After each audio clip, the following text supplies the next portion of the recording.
తిరిగి BCN news కి స్వాగతం।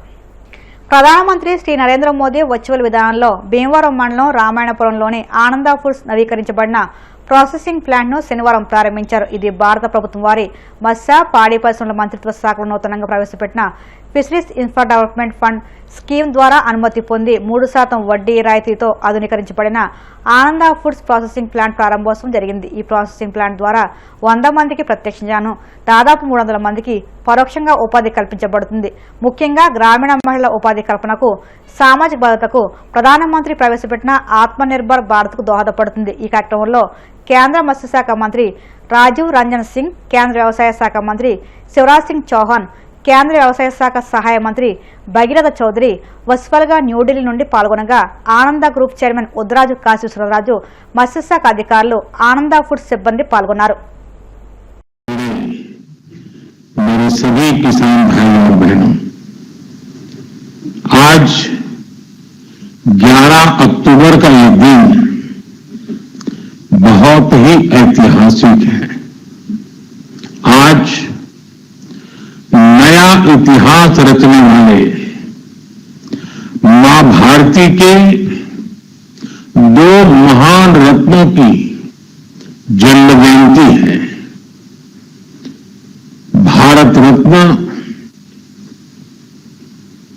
श्री जयप्रकाश नारायण जी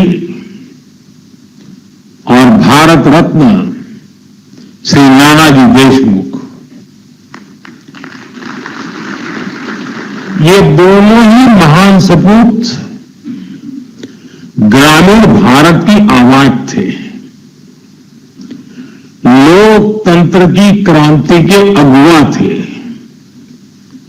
किसानों और गरीबों के कल्याण के लिए समर्पित थे। आज इस ऐतिहासिक दिन देश की आत्मनिर्भरता के लिए, किसानों के कल्याण के लिए 2 महत्वपूर्ण नई योजनाओं की शुरुआत हो रही है। पहली, प्रधानमंत्री धन धान्य कृषि योजना और दूसरी दलहन आत्मनिर्भरता मिशन। ये 2 योजनाएं भारत के करोड़ों किसानों का भाग्य बदलने का काम करेगी। इन योजनाओं पर भारत सरकार करीब 35,000 करोड़ रुपए से ज्यादा खर्च करने वाली है।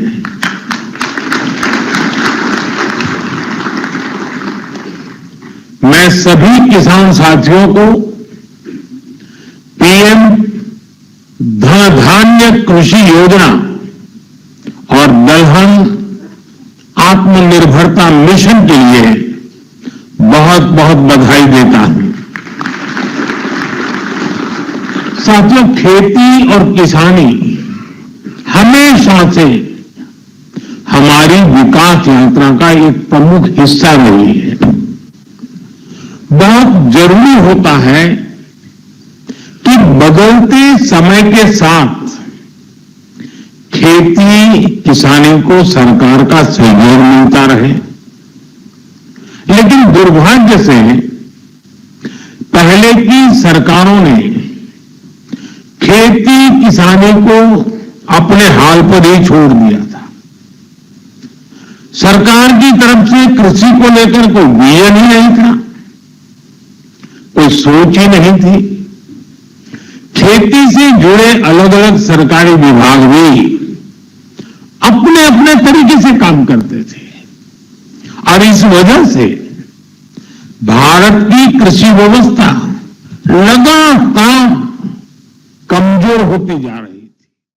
నూతనంగా బాధ్యతలు చేపట్టిన పాలకవర్గ సభ్యులు రైతులకు ఇబ్బందులు లేకుండా సమర్థవంతంగా బాధ్యతలు నిర్వహించాలని ప్రభుత్వ విప్ నర్సాపురం ఎమ్మెల్యే బొమ్మిడి నాయకర్ సూచించారు। పశ్చిమ గోదావరి జిల్లా మొగల్తూరు వ్యవసాయ సహకార పరపతి సంఘం చైర్మన్ గా నిప్పులేటి తారక రామారావు, సభ్యులుగా మైలాబత్ రాంబాబు, కౌరు నాగేశ్వరరావుల ప్రమాణ స్వీకార మహోత్సవానికి ఆయన ముఖ్య అతిథిగా హాజరై మాట్లాడారు. గత వైసీపీ ప్రభుత్వంలో రైతులు తీవ్ర ఇబ్బందులు ఎదుర్కొన్నారని, పండించిన పంటను అమ్ముకునేందుకు కనీసం గోనె సంచులు కూడా ఇవ్వలేని నాయకత్వాన్ని ఆ రోజు రైతులు చూశారని అన్నారు. నేడు కూటమి ప్రభుత్వం అధికారంలోకి వచ్చిన వెంటనే రైతులకు 48 గంటల్లోనే ధాన్యం డబ్బులు చెల్లించడంతో పాటు అన్నదాత సుఖీభావ పథకం అందించామని, రైతులకు వ్యవసాయ పనిముట్లు, ఎరువులు, పురుగు మందులు అందుబాటులోకి తీసుకొచ్చామని తెలిపారు. ఉన్న 12 సొసైటీల్లో పెద్ద సొసైటీగా ఎక్కువ టర్నోవర్ ఉన్నటువంటి మొగల్తూర్ సహకార పరపతి సంఘానికి అధ్యక్షులుగా నాకు అత్యంత ప్రీతివంతమైనటువంటి పిప్పిరెడ్డి తారక రామారావు గారిని ఈ సొసైటీకి అధ్యక్షుడిగా పెట్టడం కూడా, అంటే ఈ సొసైటీ యొక్క విధి విధానాలు మరి పెద్ద సుబ్బారెడ్డి గారు చెప్పారు, సొసైటీ సెక్రటరీ గారు చెప్పారు, రామారావు గారు చెప్పారు. ఈ సొసైటీలో అనుభవం కూడా పూర్తి అనుభవం కానీ ఇక్కడే కూడా ఆయన ఉద్యోగం చేసుకుంటూ ఇక్కడే పదవి విరమణ చేయడం, అలాంటి అనుభవం ఉన్న వ్యక్తిని మన సొసైటీకి చైర్మన్ గా చేయడం కూడా రాబోయే రోజుల్లో ఈ సొసైటీని మంచి అభివృద్ధి పదవులను ముందుకు తీసుకెళ్తారని చెప్పి మరి వారి నాయకత్వాన్ని ఇక్కడ మేము ఏర్పాటు చేయడం, కూటమి ద్వారా రామారావు గారికి ఈ బాధ్యతను మేమందరం కూడా అప్పగించడం జరిగింది. అలాగే డైరెక్టర్లుగా మా పెద్దలు కౌరు నాగేశ్వరరావు కానీ, మా సోదరులు మైలాబుద్ధుడు రాంబాబు గారు కానీ, అంటే వీరందరూ కూడా జనసేన పార్టీ నా విజయం కోసం కూడా రాంబాబు గారు కూడా సహకరించారు. ముందు నేను తెలియజేస్తాను. నేను అదేవిధంగా సొసైటీ విషయం చూసుకుంటే కనుక మొగల్తూర్ సొసైటీ ప్రత్యేకంగా రైతాంగానికి, అంటే నర్సాపు నియోజకవర్గం చూసుకుంటే కనుక మనం తీర ప్రాంతంలో ఉన్నాం. అదేవిధంగా ప్రకృతి వైపరీత్యాలు వివిధ రకాలుగా మన నియోజకవర్గానికి, ఎందుకంటే తీర ప్రాంతంలో ఉండడం వల్ల తుఫాన్లు కానీ వచ్చినప్పుడు కానీ మొదటగా నష్టపోతుంది రైతాంగం. ఇక్కడ రైతులు నష్టపోతున్నారు. గత పూర్వం చూసుకుంటే కనుక దాదాపు 30,000 ఎకరాలు సాగు చేసుకున్న పరిస్థితి రైతాంగం ఇక్కడ. మరి ఈరోజు చూసుకుంటే అది దాదాపు 5,000 ఎకరాలకి సాగు చేసుకునే విధంగానే మన నర్సాపు నియోజకవర్గ రైతాంగం ఉందని చెప్పి సందర్భంగా తెలియజేస్తున్నాను. ఏదైతే మన ప్రజలకు చెప్పామో ప్రతి ఒక్కటి కూడా తీర్చే విధంగా సూపర్ 6 పథకం ఏదైతే ఉందో సూపర్ 6 పథకాన్ని సూపర్ హిట్ చేసే విధంగా కల్పించాలి. ఇక్కడ ఇండస్ట్రీ తీసుకురావాలి. గత ప్రభుత్వం చూసుకుంటే కనుక మన రాష్ట్రంలో ఉన్న ఇండస్ట్రీస్ నే భయపెట్టి పక్క రాష్ట్రాలు తీసుకెళ్లి గత ప్రభుత్వాన్ని ఒక్క ఇండస్ట్రీ స్మాల్ స్కేల్ కానీ భారీ ఇండస్ట్రీస్ కానీ ఇది కూడా ఒక్క ఇండస్ట్రీ కూడా ఇక్కడ రాలేదు. మరి ఈరోజు మన ఎన్డీఏ ప్రభుత్వం ద్వారా పొరుగు రాష్ట్రాల నుంచే కాదు పొరుగు దేశాల నుంచి కూడా 10 లక్షల కోట్ల రూపాయలతో పెట్టుబడి పెట్టే విధంగా యువతకి ఉపాధి కల్పించే విధంగా మన ప్రభుత్వం ముందుకెళ్తుందని చెప్పి సందర్భంగా నేను తెలియజేస్తున్నాను. కూటమి ప్రభుత్వ హయాంలో అభివృద్ధి పనులు చేపట్టకపోగా మద్యం ఏర్లై పారుతుందని వైసీపీ యువజన విభాగం కడప జిల్లా అధ్యక్షుడు దేవిరెడ్డి ఆదిత్య ఆగ్రహం వ్యక్తం చేశారు. కడప నగరంలోని వైసీపీ కార్యాలయంలో ఏర్పాటు చేసిన మీడియా సమావేశంలో ఆయన మాట్లాడారు. కూటమి ప్రభుత్వం విద్య, వైద్యాన్ని విస్మరించి నిరంతరం మద్యం అందేలా చర్యలు చేపట్టడం దారుణమన్నారు. వైఎస్ జగన్ హయాంలో 2019 నుంచి 2024 వరకు కడప నగరంలో ప్రభుత్వ హయాంలో కేవలం 5 మద్యం షాపులు ఉండగా నేడు ఏకంగా 25 మద్యం షాపులకు తోడు బెల్ట్ షాపులు, బార్లు, పర్మిట్ రూములు ఏర్పాటు చేశారని ధ్వజమెత్తారు. బడి, గుడి అన్న తేడా లేకుండా జనావాసాల మధ్య మద్యం షాపులు ఏర్పాటు చేయడం దారుణమన్నారు. నిజంగా ఈరోజు కూటమి పరిపాలన ఎలా ఉందంటే విద్యా వైద్యం ఎందుకు, మద్యం ఉంది తాగు ఫుల్లుగా అన్నట్లుంది. అంటే ఇవాళ కడప నగరంలో గతంలో 2019 నుంచి 2024లో మా ప్రభుత్వం అధికారంలో ఉన్నప్పుడు కడప నగరంలో ఉన్న మద్యం షాపులు అవి కూడా ప్రభుత్వం ఆధ్వర్యంలో నిర్వహించడం జరిగింది. కేవలం 5 మద్యం షాపులే అప్పుడు ఉండడం జరిగింది. ఎలాంటి పర్మిట్ రూములు కానీ ఎలాంటి బెల్ట్ షాపులు కానీ లేవు. అలాగే బార్లు కూడా 5-6 బార్లకు మాత్రమే పర్మిషన్ ఇవ్వడం జరిగింది. ఇప్పటి కూటమి ప్రభుత్వంలో ఏకంగా 1 కాదు 2 కాదు 25 మద్యం షాపులు కడప నగరంలో వెలిశాయి. అదొక్కటే కాకుండా వాటికి తోడు పర్మిట్ రూములు, అది చాలా అన్నట్టు మళ్ళీ బార్లు సుమారు 10-15 బార్లు కూడా రావడం జరిగింది.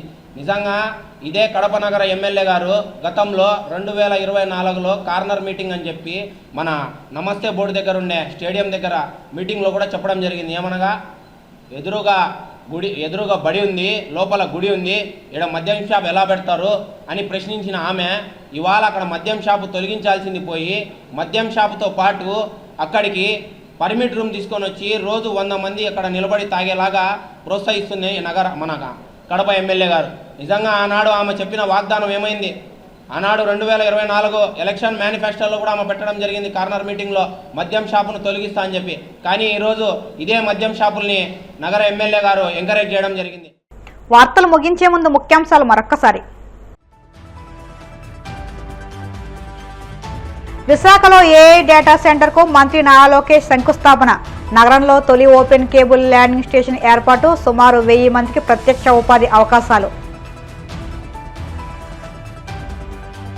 హిందూపురం ప్రభుత్వ జిల్లా ఆసుపత్రికి పూర్వవైభవం తీసుకొస్తామన్న ఎమ్మెల్యే బాలకృష్ణ.